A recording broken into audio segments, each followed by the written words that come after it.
I'm not saying for 1 second that Chael Sonnen's predictions are always right, but working for ESPN, working for the UFC, he definitely has an inside scoop that others don't. And I want you to check out what he said about Jon Jones' career in 2025. If you wanted my boldest prediction of 2025, I'm actually very confident in the prediction, and that is that Jon Jones retires. I will tell you that Jon Jones is going to fight Tom Aspinall. I will tell you Jon's going to do a lot better with Tom than some people are giving him credit for, but that's tomorrow's discussion. When that fight is done, win or lose, I do believe it will be Jon's final appearance. He's been looking for a way out. He's been kind of talking to the fans and seeing, what do I need to do before I go? He thought Stipe might be that door out, but that got delayed a little bit. It allowed an immersion of Tom while bringing down Ngannou and Sergey Pavlich talk. I think Jon does have a pretty clear deal with the audience right now that there's only one left for me, and I think that's going to be Tom. So what's up, guys? Welcome back to the channel. So the UFC is making a big play here at heavyweight with Alex Pereira, Alexander Volkov, and of course Jon Jones is in the mix. Now, one thing we know for sure, Jon Jones, if he does defend his title and unify that heavyweight belt with Tom Aspinall in 2025. After that, he's been very clear. He plans to walk away. He wants to walk away on top, hopefully. If he beats Tom, of course, they're still in negotiations because the amount of money that Jon is asking for is rumored to be an asinine amount that they've never paid a UFC fighter before. If anyone deserves it and if anyone is likely to get it, it will probably be Jon, but I'm seeing this game of chess going on right now with the UFC, and I just saw an article where Alex Pereira is discussing going to heavyweight. Now, that's nothing new because he's talked about going to heavyweight. He's won a belt at middleweight. He's the current champion at light heavyweight, and if he were to go up and win a belt at heavyweight, first time in UFC history that a fighter has won belts in 3 different divisions. Let's be clear.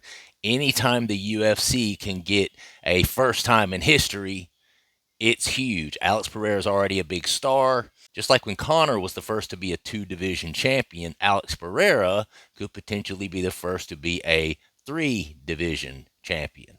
Okay? That brings a lot of revenue to not only the UFC, but to Alex Pereira. Now, here's the kicker. Alexander Volkov, if he would have won his last fight against Ciryl Gane, he would actually be the first to be up against possibly either Aspinall or Jones, whoever is the winner of that fight, which I think is unfortunate for him because I actually felt that he won that fight.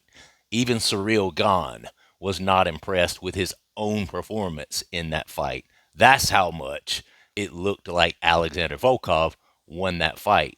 Jon Jones, if he takes the fight with Tom Aspinall, he's absolutely walking away. The reason they're making this play now is because we've already had this discussion. There's no way Alex Pereira gets through and beats Jon Jones. Okay? We've discussed this ad nauseum. The gap between the wrestling and the grappling ability of Alex Pereira versus Jon Jones is too extremely huge. Jon Jones would dog walk Alex Pereira in an octagon. I think the matchmakers, I think really everyone knows that, including Jon Jones knows that, which is why he's been calling for that fight. It's a big money fight, but he knows he wins it. Now, why is he so open to taking that fight, but he's a little more hesitant to unify the already interim belt that Aspinall has with the legitimate heavyweight belt that he has? Well, it's because he sees Tom Aspinall as a bigger threat than what Alex Pereira is. But listen, if the money's right, we can get there. And Jon has been clear about that. And Dana has been clear about doing everything they can to make that happen. So Tom Aspinall, bigger risk than Alex Pereira. And if he can be as much money for Jon Jones as Alex Pereira would be as a super fight, then Jon Jones is willing to risk that and willing to risk his UFC and MMA legacy to unify the belt with Tom Aspinall. But he's been pretty clear. If he does that, He's 37, but I think about to be 38 years old. He's ready to retire. He's done it all. There's no more that anyone else can do in a given sport, especially in MMA, than what John Jones has done. Whether you like him, whether you hate him, whether you call him a cheat, whether he's not, he's absolutely on a completely different level and a completely different playing field than anyone else that's ever been in the UFC. Okay, we got to give him credit for that. So, what they're looking at is after John Jones retires, let's say that he unifies that belt. Let's say that he beats Tom Aspinall. Okay? And let's say that he beats Tom Aspinall, he walks away from the game, forfeits the heavyweight title, and then there's an open opportunity at that time for what? They're going to take two guys at the top, pit them against one another. So if Alex Pereira comes up and he's able to get past Alexander Volkov, which I personally think is doubtful. I think the size of Alexander Volkov will give Alex Pereira some trouble, but that's for a different video. If he wins that fight and then John beats Tom Aspinall and then walks away, they need a new GOAT after John walks away.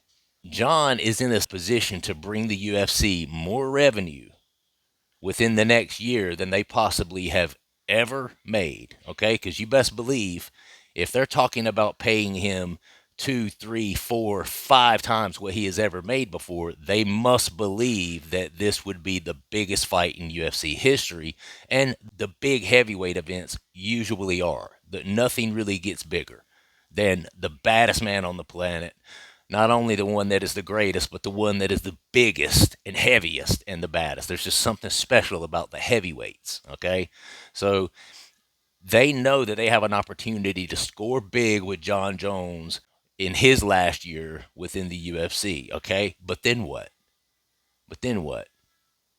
I'll tell you what. Their next big move is to try to bring in Alex Pereira to fight for a heavyweight belt. If Tom Aspinall loses to Jones, which they may be hoping that he does, because if Tom Aspinall, let's say Alex Pereira beats Alexander Volkov, okay, and then John Jones, Tom Aspinall fight, John Jones manages to retain the title, then he walks away from the sport, relinquishes the title. You have an open heavyweight title with no owner. Okay? Alexander Volkov just lost to Alex Pereira. They're not going to put him in there immediately. Tom Aspinall just lost to John Jones. Can't put him in there immediately. He just lost. So you're going to end up with someone like Ciryl Gane and Alex Pereira to unify or to grab that unowned heavyweight title. Alex Pereira has a chance of beating Ciryl Gane. Then what the UFC has is their first triple weight champion. And that means a lot of that. You damn right. So you see what I mean by the way they play chess, the way they try to set the table, and they put these two different scenarios out there. You know, it's like Venn diagrams, you know. If this, if that, then this. And then that could mean the heavens open up. The first 3 division champion in history. I think it's clear that John wants to walk away. John Jones has been carrying a burden of greatness ever since he's been in the UFC. And I think that's hard on fighters. And I think he wanted to get out of there with Stipe. But like Chael said, came the emergence of Tom Aspinall. And the fans are calling for that. The fans are pressing for that. So if the money's right, he's willing to do that. But I think he has 6 fights left on his contract. I know back in November of 2024, he had something like 6 fights left. But people can retire. You know, he can retire anytime he wants to, no matter how many fights he has left on his contract. Okay? And I think he's one of those guys that wants to stop while he's on top. And that rhyme. Because you say, oh, he's 37, maybe he hits this last fight, and then he wants to keep going. No, he's been very clear that he's ready to get out and live his life while he's still at the top. because if he doesn't retire while he's at the top, there goes his legacy of never losing, technically. Okay. But this Alex Pereira move to heavyweight also does one more thing.